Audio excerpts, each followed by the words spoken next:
Kining sayo nga trial bombing run sa 3rd Fleet nga nakabase sa South Pacific nga gipanguluhan ni Admiral William Halsey. Nining pagbinumbahay sa Sugbo, usa sa naiko gyud dayon mao ang campus sa Colegio de San Carlos. Diin nagtapok ang 4,000 o 4,000 ka mga kasundaloang Hapon nga nangaparot gyud dayon.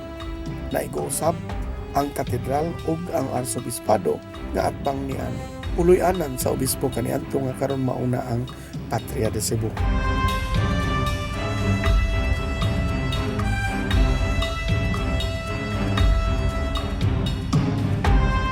Nahakugang ang mga Amerikanong mangbubomba tungod sa klaro nga walay pagpangandam sa mga puwersang Hapones sa Kabisayan.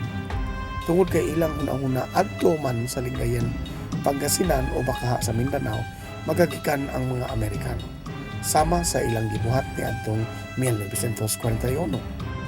Tungod niini, giusab gyud dayon nila ni MacArthur ang original nga plano nila nga adto sa Sarangani sa petsa Nobyembre 15, 1944 ang landing. Nadesisyonan nga adto magsugod sa Kabisayan, specifically sa Leyte, o gi-advance ang date gikan Nobyembre 15 ngadto sa Oktubre 23, 1944.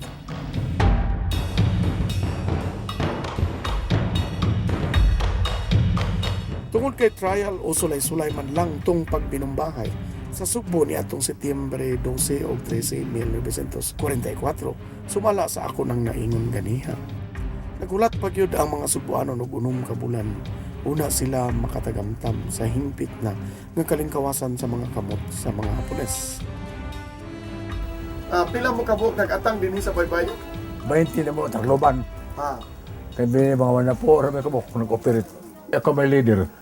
Kuyog sad mo nila pagsuod sa syudad, sa Cebu City. Oh, Kay pinasilan. we guided him. Ah, Gabi naman, we stop in Basak. Basak. We stayed on Basak Elementary School. Aha. With Wanay James. hapon. Why hapon? No encounter until the following morning, no encounter. The third day, encounter na kayo. Dito nga sa mga ito, babag. Kay ning dagan ang mga hapon sa babag. So ang syudad wala na giday hapon. Why pa ito yun? This is the 3rd day, March 29. No, saka sad mo dito. Kami yung intelligence, standby me. Non-combatant na me. Non-combatant. Non-combatant. So we stayed. Nagkuhan lang pili casualties. Sila mga combatant, uban. Mga gerilya. Dagang nangamatay. Tuna siya nakamatay. Mga Pilipino Cebuano. Until the Japanese surrender in Ilihan, Tabungon. Pag-abot na sa babag, ning saka na sila diri sa taas. Kuyog pagkas mga Amerikano. We met them. Ito sa taas.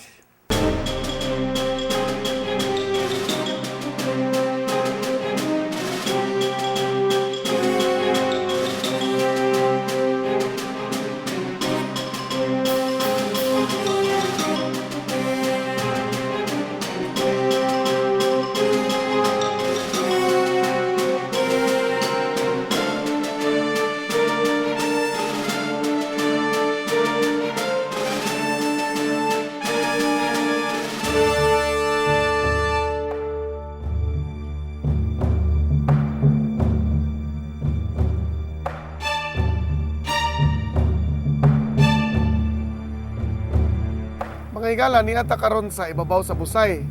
Ni ay marker diri sa Battle of Babag diri dapit sa Trans Central Highway. Nagpahinumdom kanina to nga dako kaayong panagsangka ang nahitabo dinhi ni atong Marso 29 anton Abril 17 sa dihang ni atras na ang mga Hapon ug dinhi gid sila nag-develop sa ilang resistance while ang mga Amerikano nagsaka sige nila gumbahan paubos dinhi sa Babag Hill.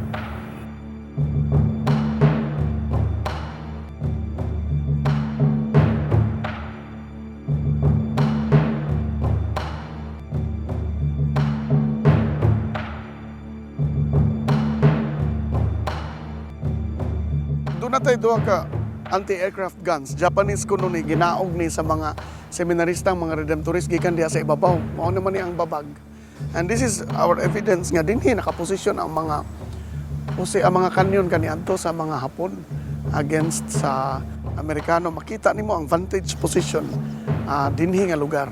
Pero kining anti-aircraft guns ingon ng mga redemptorists nga gikan ni siya dinha sa ibabaw sa babag kaning naay mga antena karon sa RCPI. They were brought down here after the war o gihimo siyang murag part sa memento sa dinhi nga lugar sa redemptorists ilang retirement home.